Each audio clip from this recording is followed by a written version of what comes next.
So we were talking about the RBM, which is a probabilistic energy model. And as I said, it differs in two ways. The first one was that it's based on probabilities. And the second one is that it uses an energy model. So you've seen that it has an energy model. You still haven't seen the probabilistic aspect of it. Now the probability part comes in over here, because when you're trying to do the activation calculations, the probabilities are calculated instead of, normally we, if we were to calculate the value of the output over here, what would we normally do? We would say h of j is equal to what? The output of this particular neuron would be based on, can somebody tell me? If this was a typical neural network. Summation of vi. Summation of all the vi times wi j and plus a bias as well. Yes. There would be a bj over here, and then there would also be a nonlinear activation, right? Some kind of a nonlinear activation. It could be a sigmoid, it could be something else. So that would be the output of this particular neuron. Now, instead of doing this, what we're going to do is we're going to calculate the probability of hj is going to be equal to 1. So in other words, what we basically, these variables, all of these are going to be either zeros or ones. So if you're recommending this movie, let's say if the recommendation for a movie is either a 0 or 1, a 0 could imply you're not recommending it. If you're saying 1, you're recommending the movie. All right. So these will be integer values, and these would be either 0, 1s. Okay. So in a sense, and so would the latent variables also be zeros or ones. All right. So now what we're basically going to do is we're going to calculate the probability of hj is equal to 1.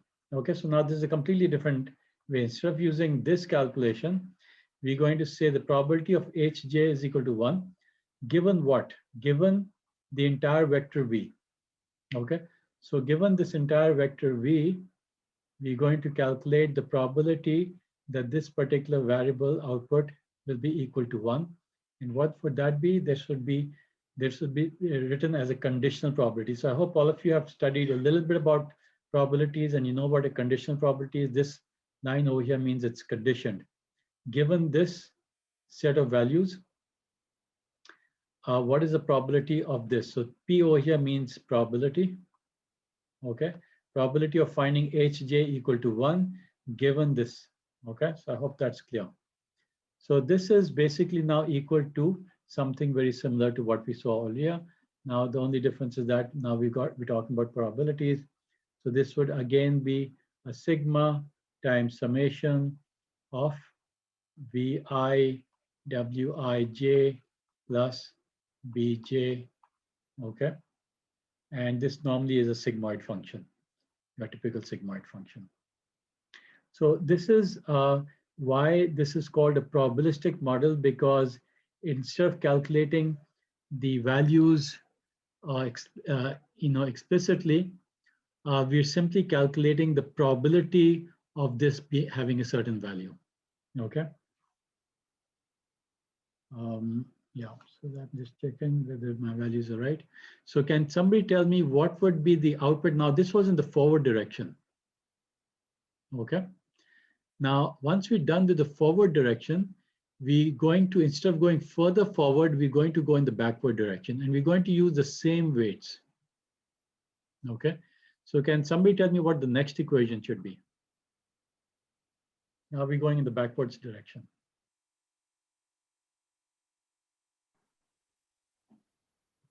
Any thoughts? The probability of vj equals to 1. Okay, we're going to say vi is equal to 1. Given that h given the entire vector H, okay? So given this entire vector H, we want to now calculate a particular probability Vi, that the probability of this is equal to 1. Would be equal to what? Sigmoid of summation of Hj Wij plus B of A of I. Yeah, this is A of I. Okay, so that's exactly right. This is exactly how you would calculate. So you can see that now it's quite different from your normal neural network. This is a probabilistic network. Okay. Now the way this is trained is that you basically go backwards and forwards. Okay. And each time you present your data. So let's say you have a bunch of movie ratings over here. This could correspond to each one of those movies. Okay. And you keep giving it more and more data, and you try. And the objective here is that once you when in the forward direction, you basically training it to learn certain hidden features of this movie. Okay. So given a set of vector V, okay, it's trying to learn a certain set of features about this, and then on the backward path, it's trying to recreate the original V. Okay, so that's the basic idea. Going back and forth, all right, forward and then backwards, and then given a set of input V sub I, given a set of V, it goes forward, and then based on a certain vector H, it tries to reproduce a new V, let's say V prime, and it tries to make V prime as close as possible to V, okay, so that it can recreate the original V, okay. This is very similar to what an autoencoder does, if you remember, except that the autoencoder goes forward and it doesn't go backwards, and it uses backward propagation. Here, instead of using backward propagation, we're simply going back and forth, okay, and doing the training. Now, the question is, how is the training being done? So this is a little bit more tricky, and I'm not going to actually go into it because it is based on probabilistic techniques, and is a little bit beyond what I want to go. But basically, the idea is that you want to minimize the overall energy. Okay, so you're trying to minimize the overall energy, and one of the things that the reason why it's called a Boltzmann equation is because the following equation is true. The probability, and this is again something that I'm not going into, but this is based on energy models. The probability of being in a particular state V and H, right? So given a certain vector V and a certain vector H, the probability of being in this particular V and H, given that you're looking at an energy model, is proportional to e to the power energy. Okay, so it's proportional to the exponent of the energy, or minus of the energy, and the energy is given by this equation.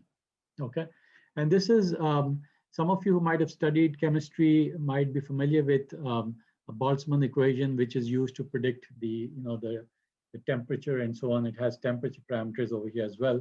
So that's it's a physics-based model, and it was developed by Hinton, Geoffrey Hinton, who of course is considered a lot of times to be the godfather of neural networks and of deep learning. So he's the one who actually invented this, and it's still used. Now it is fairly complex to train this. Okay, so I'm not going to go over it. You can simply, if you want to go into the details of how it's trained, there are some good references that I can give you. But that's all that I'm going to cover as far as, but it does use gradient descent. Okay, so it does use the standard models, but it uses a probabilistic approach towards trying to minimize the overall energy. So that's the objective, okay, to minimize the overall energy. And so in doing this, it's been shown that it actually beats a lot of the other algorithms in being able to do, for example, it has a lot of applications, in particular collaborative filtering, and let's take a look at some of the ways that it can be used. Okay, any questions about this part before we go on?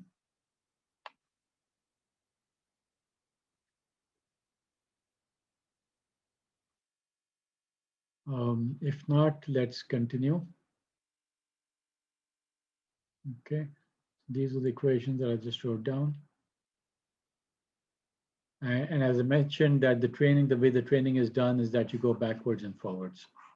Okay, and in this entire process, you're basically training, you're improving Wij, and you using the gradient descent algorithm and other techniques to be able to calculate the biases as well. So you have Bj and A sub I.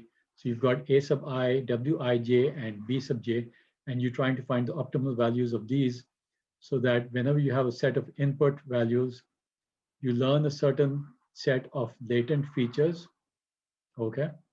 And then based on that, you can predict the original values. So let's see how this can be used for example, in movie prediction in the Netflix algorithm. So this is a little bit more about this is already something that I've already told you, that it uses this in the forward path. This is what the equation that I've already covered. And the reverse path, it's using this particular equation, which we've already derived. Okay. And then the delta W is based on something a little bit more complex, and it's based again on other techniques, contrasted divergence, which we haven't really talked about. It's a little bit more complex. And again, the new parameters are simply going to be the old parameters, and you're going to use the gradients using gradient descent. Okay. Now, so let's take a look at how you're going to use this to be able to use, for example, predict. If you have a new user and who's trying to figure out, the movie example of the Netflix example, how is that going to be done? So in the first part, we're going to train the network. Okay. So once you've trained the network based on all the data that you already have, in the second part, you're going to take a specific user, okay, and you already have some data about that specific user, okay. You're going to use this to go in the forward direction towards the hidden neurons, okay.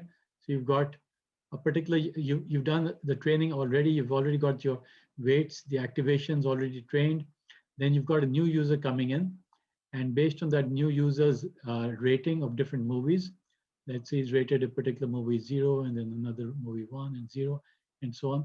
And there'll be some movies that he's not rated. You're going to use that data to go in the forward direction, okay?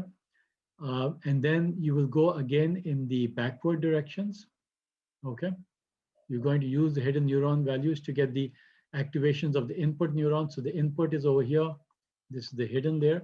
So you're going to go backwards, forwards, and then backwards. And then based on the backwards the backwards values, it's going to fill in. Now, there are going to be a lot of sparsity over here. So if you look at the next example over here, this is the actual 2009 competition. Here, basically, Netflix had 18,000 movies. Okay, I've shown those movies over here. And it had 100 million ratings, okay, by 500,000 users. So these were the 500,000 users. And they had rated about 100 million. They had total about 100 million ratings, okay? So in other words, you have 200 ratings per user. So how did that come up with that? That's if you look at the number of users and you divide the total number of ratings, that's 100 million divided by 500K, you get 200 ratings, okay?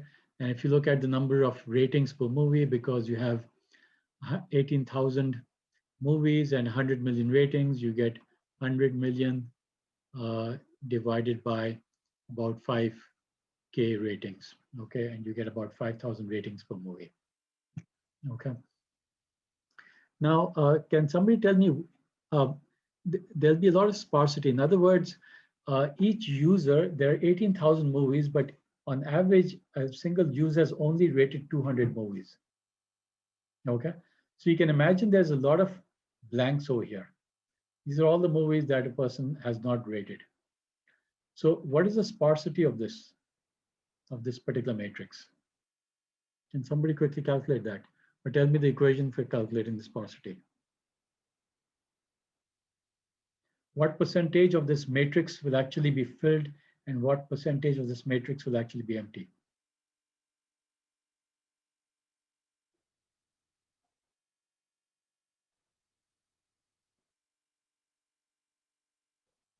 Any thoughts?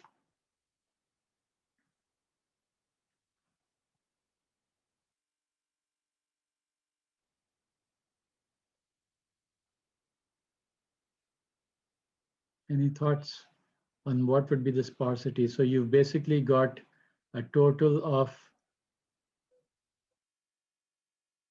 if you look at the total size, there are lots of different ways to calculate the sparsity.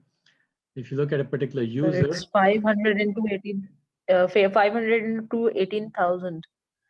If we compare that into multiply that, so 100 into 18,000. So each user has got has doing 200 ratings. Okay. So if you look at it this way, if you look at a particular user, 200 ratings. Okay. 18,000. And actually there's supposed to be 18,000. So ideally, if every user had rated every movie, there would be 18,000 entries over here. But how many entries are there actually there? Only 200. Only 200. So 200 divided by 18,000 gives you a fairly small number. Okay.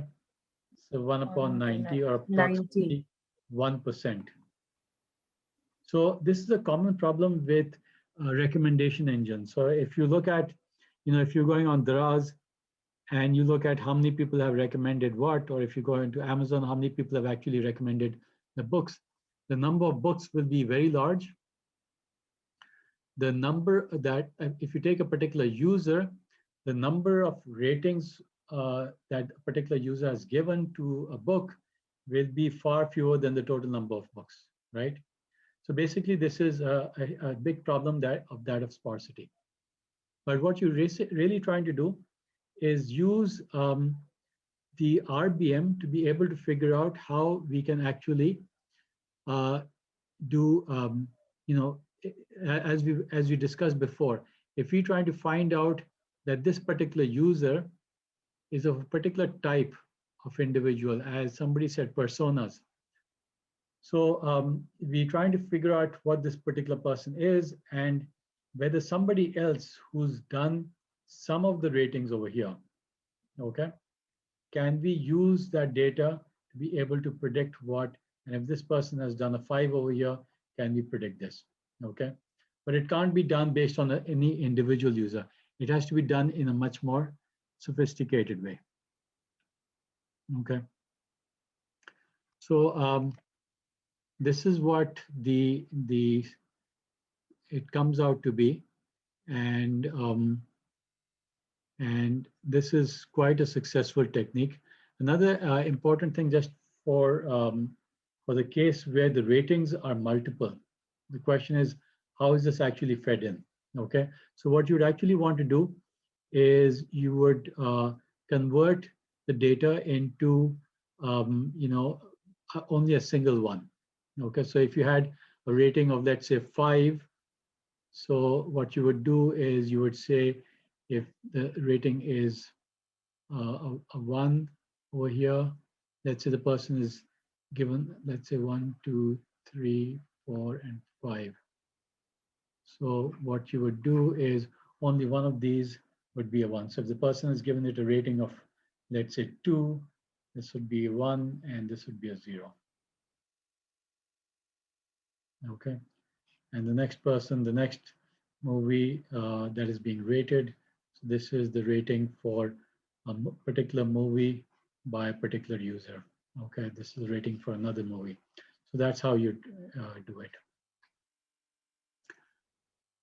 If you want to get a better understanding of this technique, then one of the links that I've given you might be able to explain this a little bit better as well.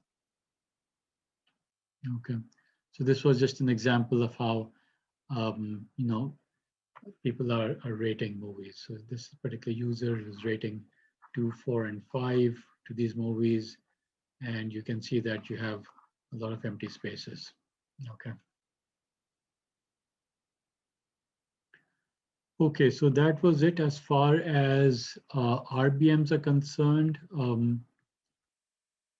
And here's an example that I've picked from that particular site.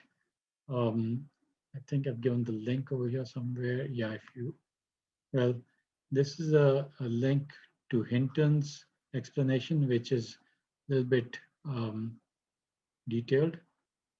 And then there is another link over here, which I think I've given earlier. Yeah, this is also a good link. Okay, so I would strongly recommend taking a look at both of these. It's not too long.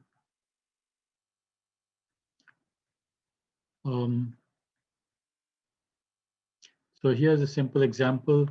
What's happening is that here's once the network is trained, here's a user comes in and he rates 2 of these movies with a 1, let's say on a scale of 0 to 1. And this particular movie has not been rated. Okay, this ratings goes forward, and based on the weights and the activations, it determines that apparently this seems to be having a particular genre of the movie to be one which seems to be maybe associated with fantasy. We can't really tell because these don't really have labels. All we can tell is that these are different genres perhaps, or different properties of movies.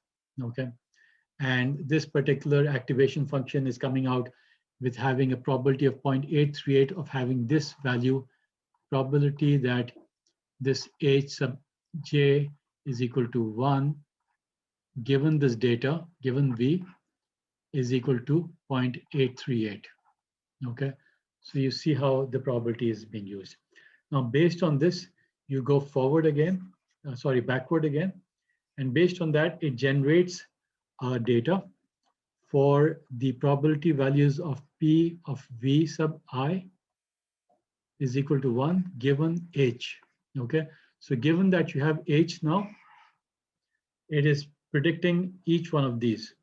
So it gave this a very high probability, which means that it is hopefully properly trained. It gave these other ones very low values. And guess what it gave this particular value? So this was the unknown. So this is where it can be used to predict, because it's coming up with a value of 0.9, which means that the probability that this particular value of V will be 1 is very high. So this we can guess that the user would probably recommend this movie. Okay, so I hope this particular example makes it clear. Okay, any confusions about this example? As once it is trained, this is how you're using RBMs to be able to actually figure out that, here's a user, he's rated a bunch of movies, but he hasn't rated some. Okay, so this is like you go onto Amazon and you've already rated, or you go onto YouTube and you've already seen, you haven't seen these YouTube videos, but you've seen these videos, right? And so based on that, it looks at other videos and it says, well, this has a probability of 0.9, so let's recommend this to you. Okay, so this is very personalized. You have to understand that based on your specific past selection, it is giving you a recommendation based on what other people have also done. Okay, based on all the other data that has been used to train this neural network. Sir, the way it is written, it looks like that we are following Bayesian probabilistic reasoning. Is that true? It is somewhat similar, But you see the training is very different from Bayesian networks. Okay, so if you go over here, actually the training, I haven't really shown you how the training is done. If you look at how the training is being done, it's very different. It uses something called the Gibbs equation. And so that's very different from the Bayesian, but it's somewhat similar. Okay. Okay. Yeah. Because I haven't shown you all the detailed equation, but it's different from Bayesian techniques.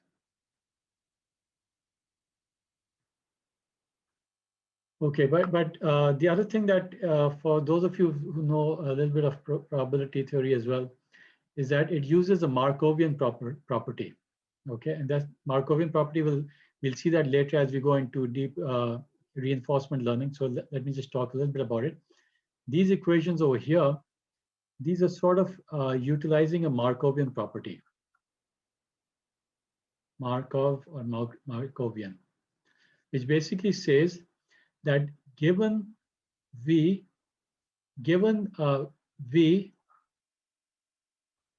you can completely determine H. Okay, you don't have to know what happened before you came here. All right, and this is what we'll study a bit later as well. This is called a Markovian property. We'll come back to this later on as well. So is that Markov's chain? No, this is not a Markov chain. Okay. This is not a Markov chain. We'll talk about Markov chains as we talk about deep reinforcement learning. So I don't want to confuse others as well at this point. Okay. Okay, sir. Right. So that's it. Almost finished with the RBMs. So DBN, deep belief networks, is another network which is essentially the deep version of RBMs. Okay. Now RBM is very shallow. It only has one visible layer and one hidden layer, and it goes forward and backwards in training. In the deeper version, which presumably is better because it uses more hidden layers, what they do is they train it step by step. So basically, they say that given V, we're going to train H, okay? And then in the next stage, this becomes the visible part, and this becomes the hidden part.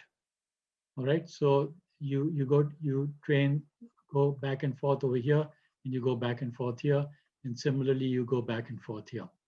Okay. So when you're training this becomes the visible part, this becomes the hidden part.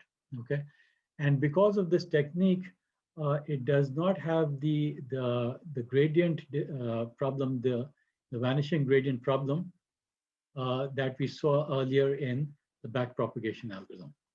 Okay, and that's one of the advantages of the RBM and the DBN technique, is that it doesn't have the vanishing gradient problem. Okay. So that's it as far as DBNs are concerned. Any questions before now we start our next topic?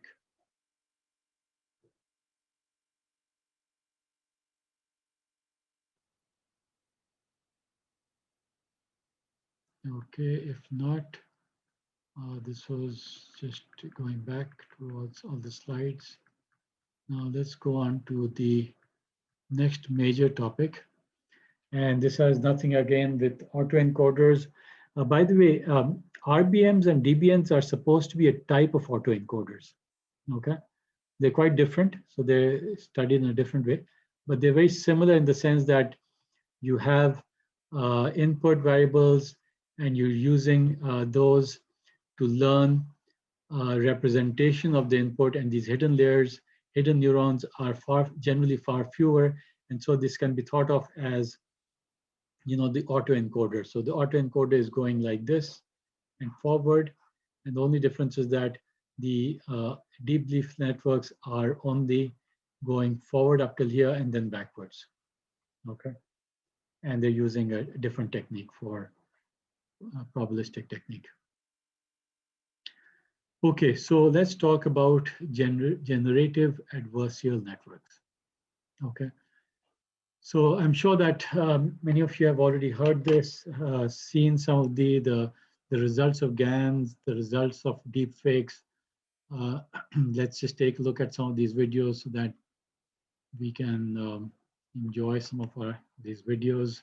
So by the way, all of these videos, all of these images that I just showed you are all fake videos, fake images. They've been generated using a GAN network called StyleGAN.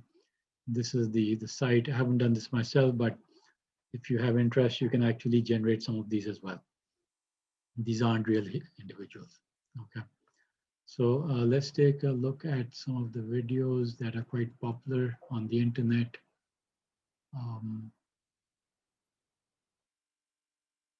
So this is using deepfakes. So can you hear me? Or can you hear this? Or I think I have to turn something on over here.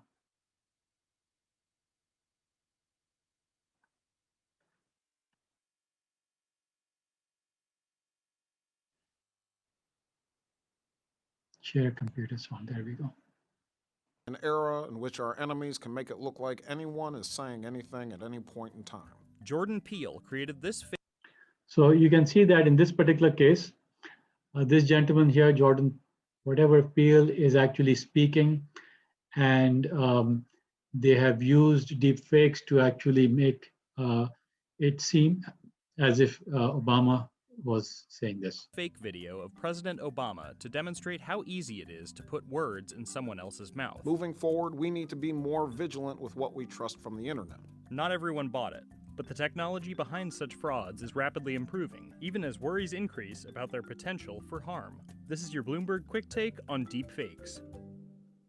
Deepfakes, or realistic-looking fake videos and audio, gained popularity as a means of adding famous actresses into porn scenes. Despite bans on major websites, they remain easy to make and find.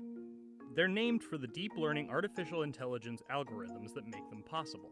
Input real audio or video of a specific person, the more the better, and the software tries to recognize patterns in speech and movement. Introduce a new element like someone else's face or voice, and a deepfake is born. It's actually extremely easy to make one of these things. There were just some supposed, breakthroughs from academic researchers who learning in the past few weeks, which would drastically reduce the amount of video you need actually to create one of these. Programs like FakeApp, the most popular and widely available for making deepfakes, need dozens of hours of human assistance to create a video that looks like this, rather than this. In August, researchers at Carnegie Mellon revealed software that accurately rendered not just facial features, but changing weather patterns and flowers in bloom. This advance is not yet available to the public. But with increasing capability comes increasing concern. This is kind of fake news on steroids, potentially. We do not know of a case yet where someone has tried to use this to perpetrate a kind of fraud or an information warfare campaign, or for that matter, to really damage someone's reputation. But it's the danger that everyone is really afraid of. In a world where fakes are easy to create, authenticity also becomes easier to deny. People caught doing genuinely objectionable things could claim evidence against them is bogus. Fake videos can also be difficult to detect, though researchers around the world and at the US Department of Defense have said they're working on ways to counter them. Deepfakes do, however, have some positive uses. Take Cereproc, a firm that creates digital voices for people who lose theirs from disease. Speech synthesis is the artificial production of human speech. There are also applications that could be considered either good or bad, like the many, many deepfakes that exist solely to turn as many movies as possible into Nicolas Cage movies. Oh, hi, Mark.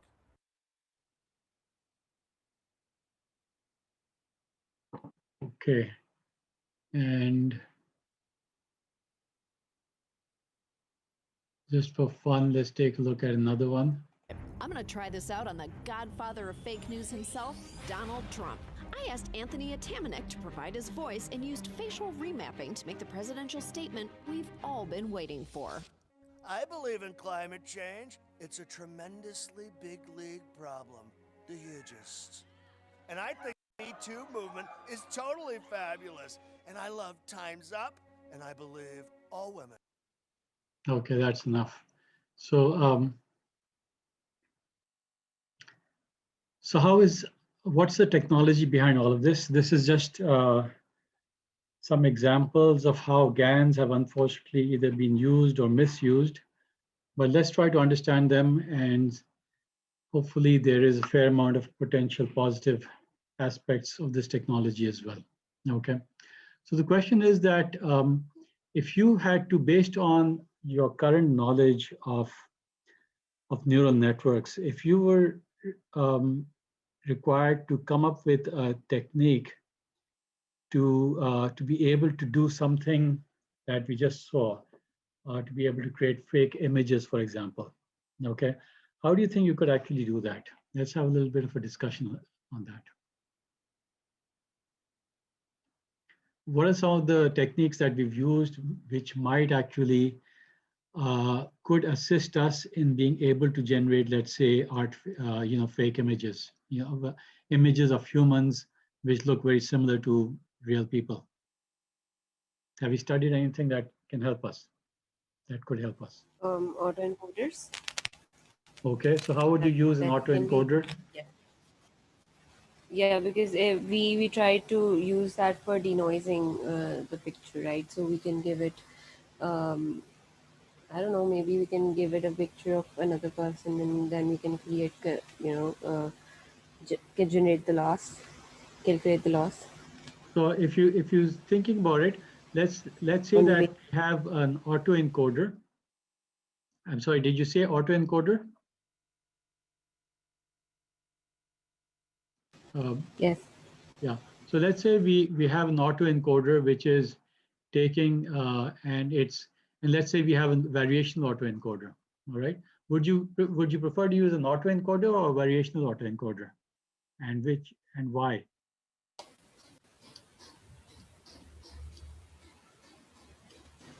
Variational would be better because it's actually doing over the probabilities and from the sample of those probabilities. So maybe that's why it exactly. would be better.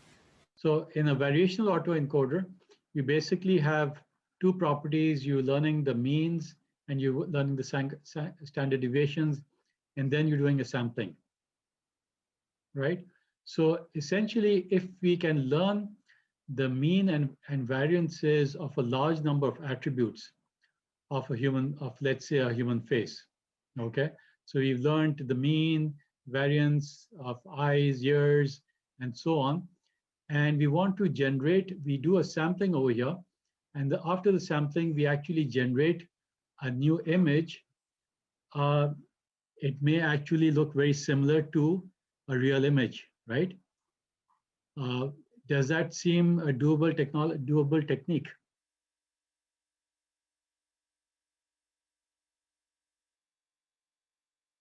Does it seem that this will work?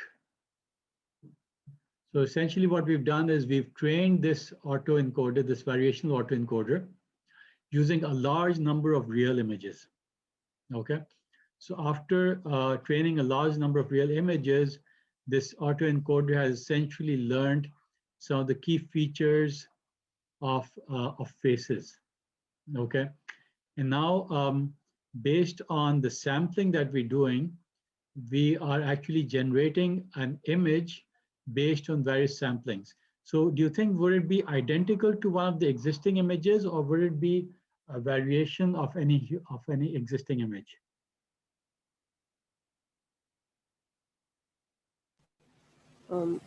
It should be a variation of some image.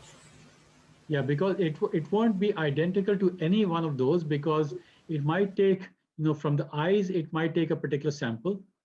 And from, the nose, it might take a completely different sample. So essentially what we're saying is that, and if it's a distribution, we know that a distribution actually comprises of a lot of individual values, right? The distribution was originally made from real data. But once you have the distribution, then if you pick a new value, it doesn't have to be actually identical to any one of the existing values. So these are all, the crosses could be all the past values, but when you pick a new value, it could be from anywhere in the middle, okay? So if you pick up some of these values from the distribution, you could have a distribution for, let's say, the length of the nose or the length of the eyes and so on, or the height of the face, whatever. which could be from the distribution. So hopefully it will draw, let's say, a human face, which would hopefully have the right proportion, right? It wouldn't draw a face like this. And why do you think it won't draw a face like that?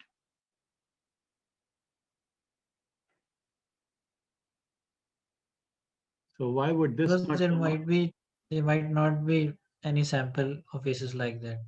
Yeah, because when it draws the length, the width and length of the face, it will draw it from the existing samples, and it will probably get a small variation on the width, small variation on the height, on the length, and so on. So it might look like somebody who's already was used as part of the training, but after the sampling is done, it would probably somebody who's completely new. Okay. Now this technique is fine, but this is not how it's actually used. So this is not really generative adversarial networks, but this is sort of a portion of that. Okay. Now, what do you think? How do you think we can improve this technique?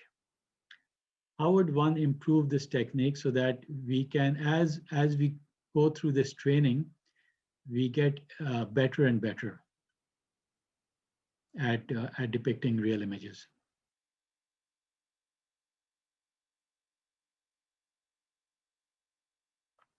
You could have a variety of different types of techniques. One technique could be you just give it more and more data, right?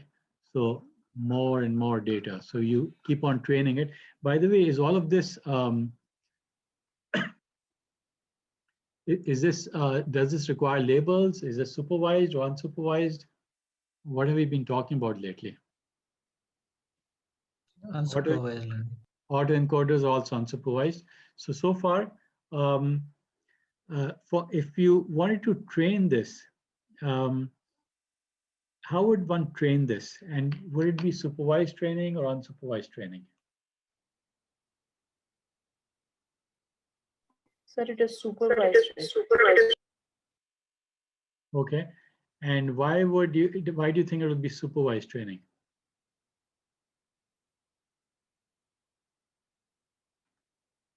Sir, So we can also G, go ahead. we can also check the loss between a generated image and an actual image to know how much fake it is. When you're looking at an actual image, now because of the sampling, this image, let's say it came up with this particular image, this particular image would not be identical to any existing image because it was based on sampling of the data, based on the distributions and the sampling of the data. Okay, so if you created a loss between this and a real image, would that make sense? Would that give you the right answer?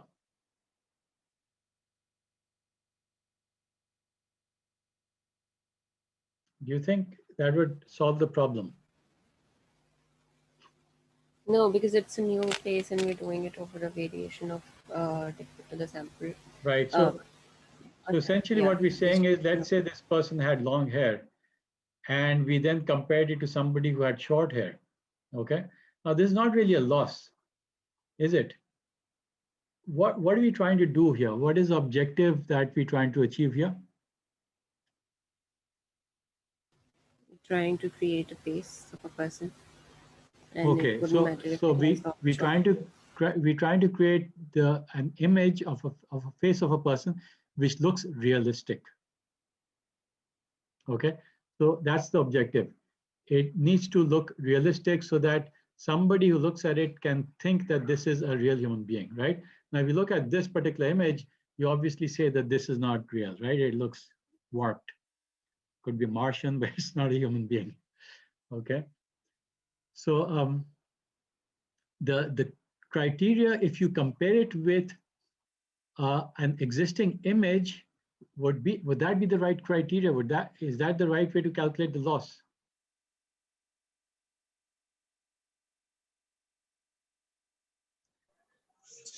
No, sir. So I think a couple of you have already answered it. That is clearly not the right way, because we're comparing it with an individual, and these two people may be completely different, but this could be a very realistic image, right? And why would you want to compare it with somebody else when this is good? So what we really want to see is whether this particular image is real or not. Okay, is realistic, sorry, not real, but is realistic or not. Okay, so our loss equation, so what should be our loss equation for this? So once we get an image, what should be our loss equation? We're comparing it with what and what? How do you think the loss equation should be determined?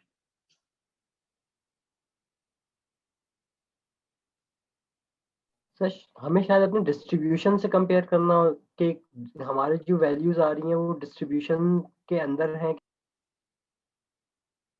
Okay, so that's a good point as well. So what you're saying is that, let's say we have a distribution. It looks like this. Now, you know that when you take a particular random variable from this, most of the time it will be around here. Okay, but there is a 1% chance that it will be right an outlier. And there is a 0.0001% chance that it will be all the way up to over here as well, right? So it could be an outlier.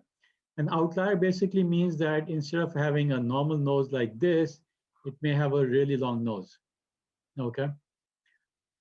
But if this is drawn as from real images, let's say this was trained using unsupervised learning over millions of images, right?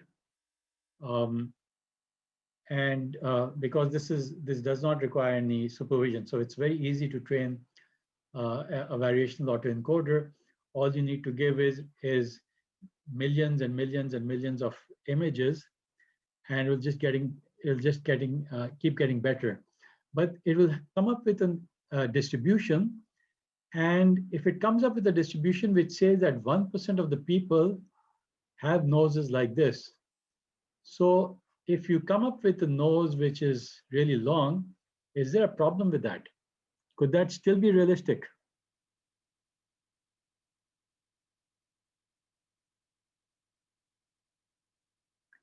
It can be if it's a regular nose. Yes.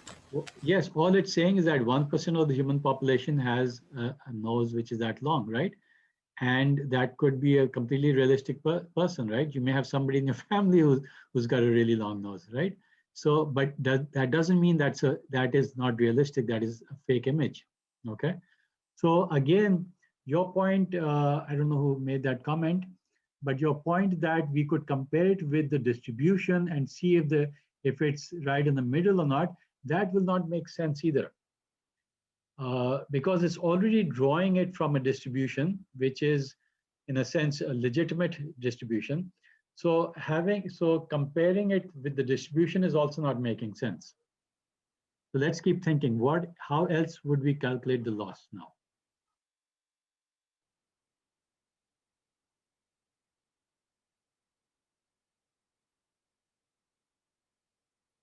Put your thinking caps on. So let's say if it was supervised, okay? Now tell me, how would you calculate the loss?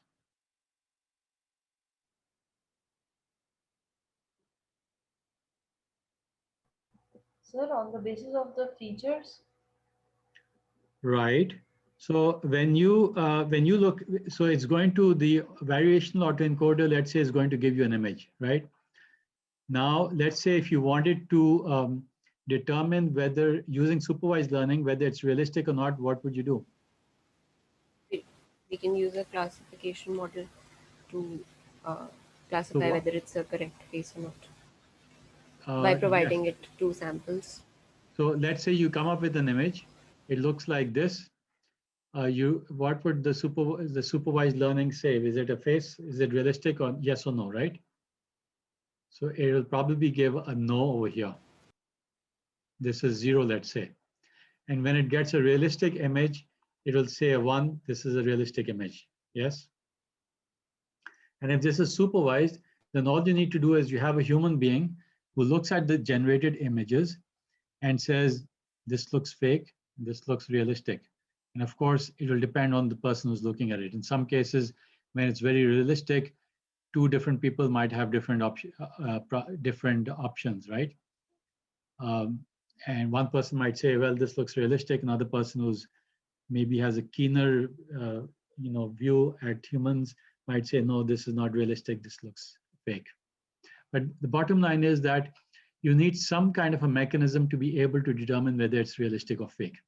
Now, if you have a supervised mechanism, this would be very difficult, right? So what we're really looking for is an unsupervised method for being able to train this.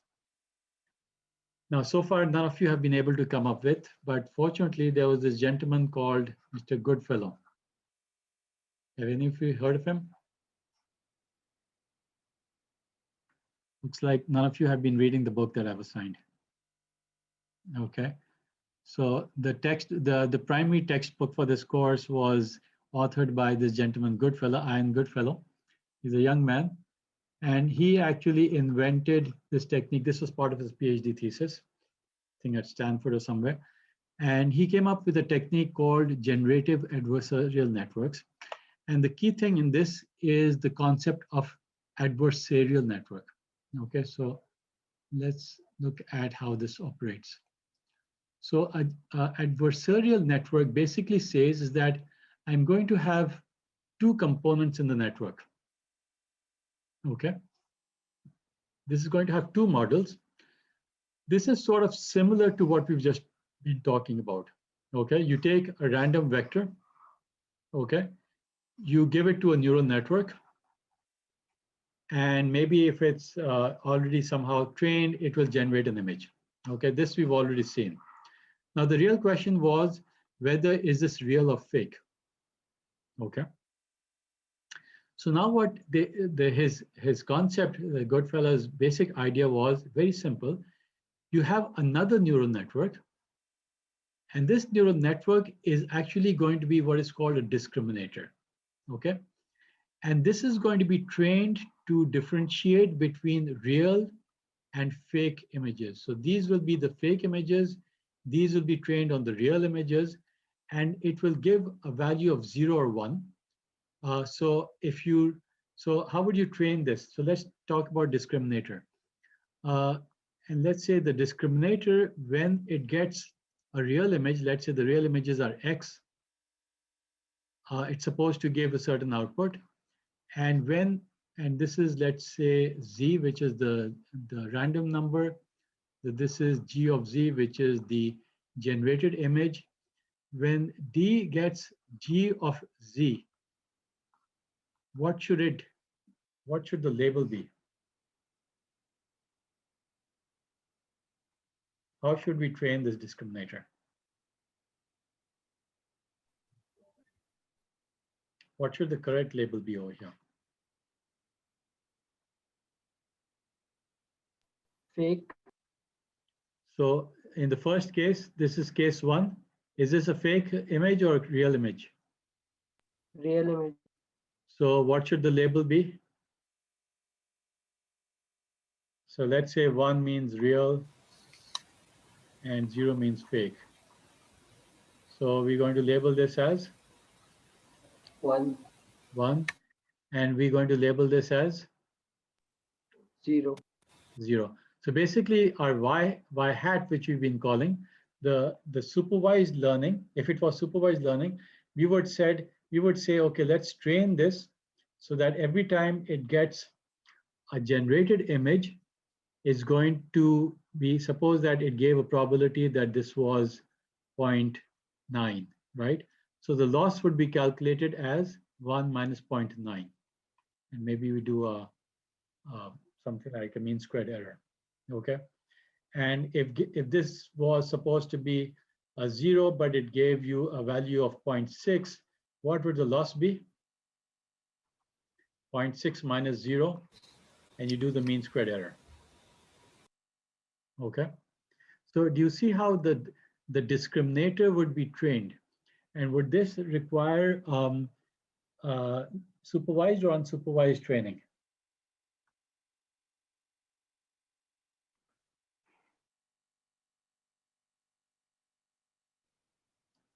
Supervised. Supervised means that there's human involvement. Does this really These are require human involvement? probabilities, so it looks like, yeah, so it looks like unsupervised because it's like we're just deciding on probabilities. It's unsupervised because why would it be unsupervised? Because what we can do, if we don't get Okay. a human being to decipher this, what we could do is every time it's generating images from this side, we know that these are fake images. So every time we give it an image which was generated by the fake side, we already know what is the answer. We know the answer, the labeling is 0. And when we're giving it real images of real human beings, which are easy to get, then we already know that the label is 1. Right? So now is it supervised or unsupervised? Does it require human involvement? For each No, image, sir. it doesn't. For each image, nobody has to actually determine, because depending on where the image is coming from, we already know the answer. Okay, so if it's coming from this track, we know that the answer is this. If it's coming from this side, we know the answer is this. So this doesn't really require, this doesn't require any human involvement. It doesn't require any supervised learning. Okay, so you can basically take this technique and you can very easily train the discriminator. Okay, but is that all we're trying to do? Are we really trying to train the discriminator, or are we trying to train something else? Our objective was to generate human-like faces. Okay, so which neural network are we really trying to train? The final training. This one or this one? The generator. Yeah, so we actually trying to train the generator to be able to generate images which are human-like, okay, which are fake, but they're so good that actually they look like real human faces, okay? So now can you think of a technique using both of these that we can actually use both of these together, the generator part and the discriminator part, to make an unsupervised algorithm which can continuously improve itself without any human involvement. All it needs is a very large number of real images and large number of random numbers.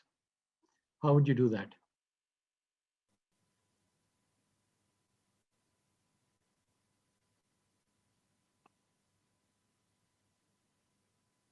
So this is a tricky part. This is what somebody got a PhD thesis for, okay? So it's obviously not that simple an answer, but it's important to think about it, that because I've already given you, half of his PhD thesis in front of you. What's the remaining part? That's maybe 10, 20% of it that's left. How would you automatically keep on making this better and better? Can you think of a technique? We can update the weights of the generator based on how well it performs on the discriminator. Very good. So let's keep thinking about that. You say that again. So we can update the weights of the generator neural network So based on let's how update the weights of the generator based on well it is performing on the discriminator. How well it's performing on the discriminator. So, so assuming that we have a perfect discriminator, okay? So that means our discriminator has already been trained on a large number of completely fake images and real images. So we have a perfect discriminator. What we could do is we could use the discriminator values to be able to train the generator. So tell me now again exactly how you train it. You're on the right track. So you need to train the generator weights and all the biases and all that comes along with a neural network. So this is a normal feed-forward neural network. What the backpropagation algorithm would use what as a loss?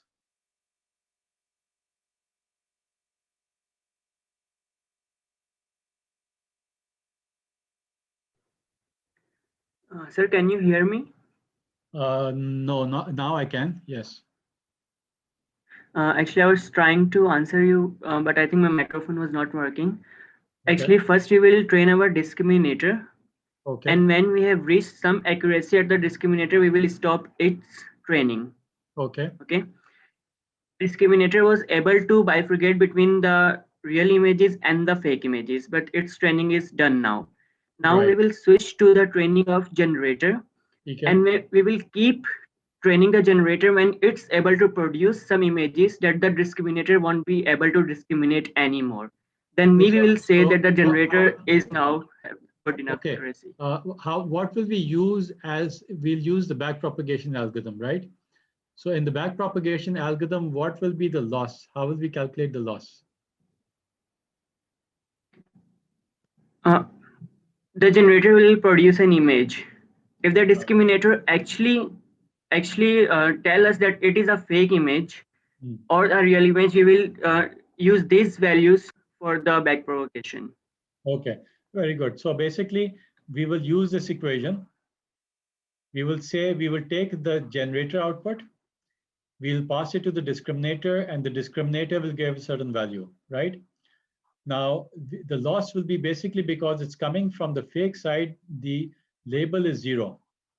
Okay, we will calculate the loss based on the difference of these two and use the gradient, the backpropagation algorithm over here to be able to train the weights and biases of the generator network. Is that what you're saying?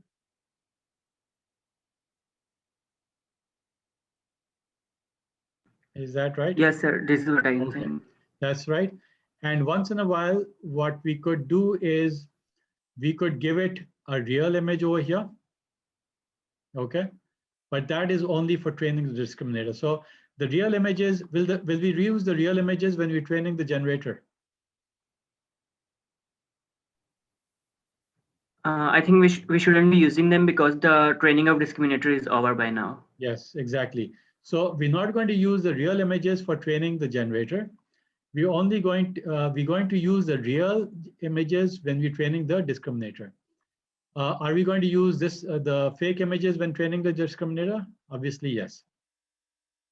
So the discriminator will use both the fake images and the real images, but the generator will only be using the fake images to train itself. We won't be using the real images for training the generator. Okay, is that clear to everybody? Okay. So let's keep going forward. So this is showing you a little bit of what's going on. So we start with a random number as we saw earlier. Okay, this was the random number Z. Okay. We fed that into a generator network. This is just initially, this may not be very well trained. We generated some image. Okay. This clearly doesn't look very good, like doesn't look much like a trained image. Okay. We used any image, real or fake, to a discriminator. Okay. And we trained it based on whether it was a real image or a fake image. Okay. So this is how we separately training the discriminator. We training separately. We training the generator separately. So far, so good. Now the issue is, the discriminator is currently being trained based on images.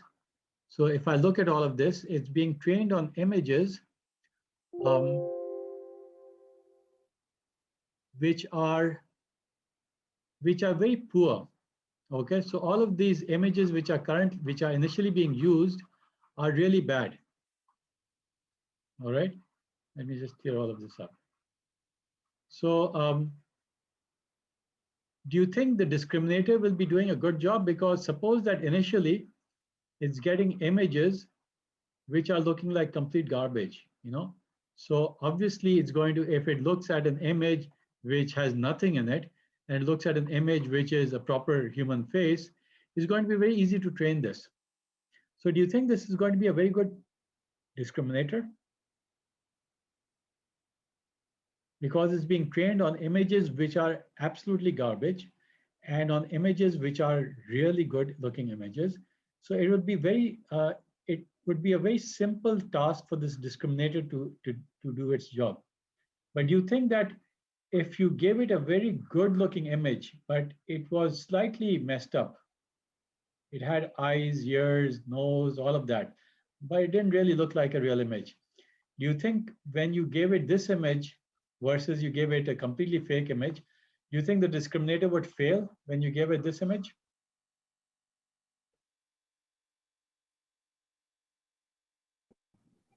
So we should train it on images which are slightly variant from the original images. Right. So now what you're saying is that if you trained it on really poor images, this discriminator wouldn't be a very good discriminator, right? It can tell the difference between a human face and maybe an image of a sky, but if you gave it something which maybe looks like this, it would probably fail because it looks a little bit like a human face, but it's not really a human face, right? So what we're saying is that, what your point is that we should try to give it better and better images which are slightly worse than a real image. You're not going to give it something which looks perfect, but you need to give it something which actually is slightly imperfect, but not as bad as, the sky or, the bushes or trees. You want to give it something which looks like a human being. So now, what's the challenge? How do we go about doing that? We're getting close to the solution, but we haven't got to the solution yet.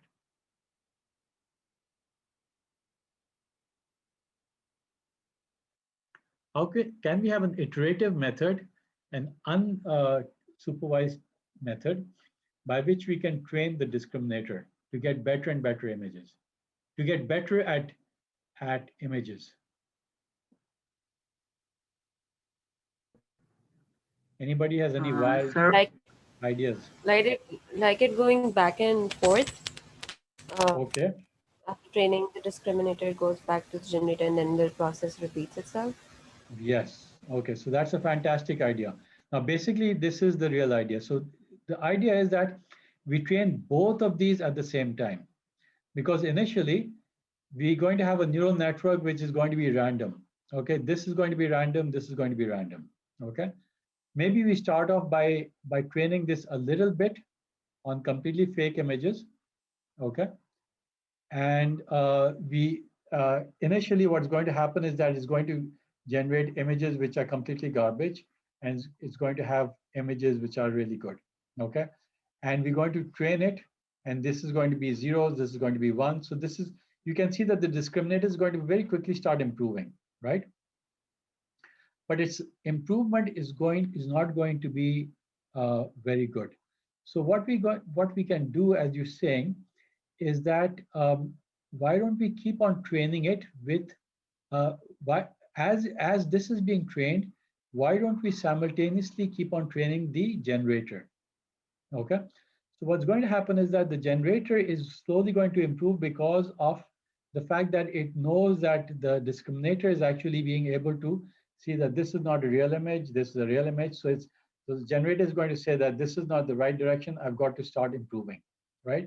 So it's going to slowly start improving and coming up with slightly better images. Okay. As it starts getting better and better, you keep on feeding the better and better images to the discriminator. What's going to happen? Is the discriminator going to start getting better? Yes. Yes, okay. Definitely. You can see that as the generator is improving, so will the discriminator start improving. Okay. So this technique will eventually, what it's going to result in is that the generator, eventually what do you think is going to happen? Suppose the generator becomes perfect at generating human faces. When it gets d of x, and when it gets a d of g of x, what do you think is the output going to be? So the labels are going to be what? Y hat is going to be, Y hat is going to say this is going to be a 1, this is supposed to be a 0, right? But what do you think the output will be?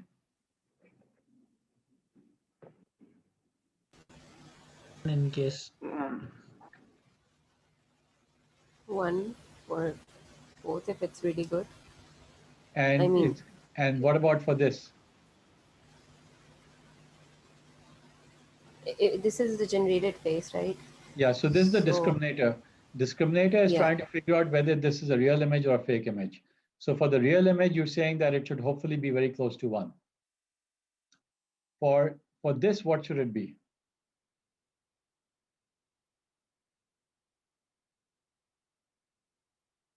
Remember, the generator's been perfectly trained. So It should also be close to 1. Discriminate then. So what should it be? The same. It should be 1 if it cannot then discriminate between 2 images if they're real or not. So you're getting the right answer. Basically, it will expect that both of these are perfect images, right? Does that seem right? Or are we missing something? Sir, is it overfitted? Yes. Well, let's assume that it's not overfitted. It's just perfectly fitted. Okay, and it's. But how can both be 1 then? Yes, that's the question. Exactly. So if both are 1, then obviously there's a problem, because if this is a 1, what's going to what does the generator think it's doing? It's misclassifying it. So generative is saying, I have a long way to go. I'm completely off, right? Yeah. So when will the generator think that it's doing a perfect job? What do you think is the answer to this riddle? It's a riddle. So it's not near to 1, and between 0.5 or 0.75 the values. Okay, so I'll tell you what the answer is. If it's perfectly trained, the discriminator will be completely confused. Does that make sense? In other words, the discriminator now doesn't know what is real and what is fake. Because so a 0.5 probability. Yeah, so it's going to be a 0.5 probability. So when this is perfectly trained, the discriminator is going to give a 0.5 for not only the fake images, but also for the real images, because it doesn't know what is what. You see, it was trained to say that these are fake and these are real, but now these fake images are looking exactly like real images. So the discriminator is eventually going to say, I really don't know. I'm giving up, and Sir, both of these are going to be 0.5. G. like a coin, when we toss that, we don't know what the probability of head, and we know that probability of head and tail is 0.5%, but we don't know what is becoming head or tail, like this. Yeah, it's sort of similar to that, but not exactly. This is saying something different. But let's stop over here. I want you to think about it as well, because it's now 9 o'clock. And we have more to cover in the GANs. So let's stop over here, think about it. But I've basically given you the answer that it's going to be an iterative process, and eventually, after enough iterations, both the discriminator, whether it gets a fake image or whether it gets a real image, is going to be completely confused. It's going to say, I don't know. They're both 50% chances that it's a real or fake. Okay. And when you get 50%, when the discriminator gets 50%, you know that the generator is completely trained. Okay, let's stop over here. Think about it. It's a quite interesting technique. And this technique is used quite often in other networks as well, wherever you have an adversarial network.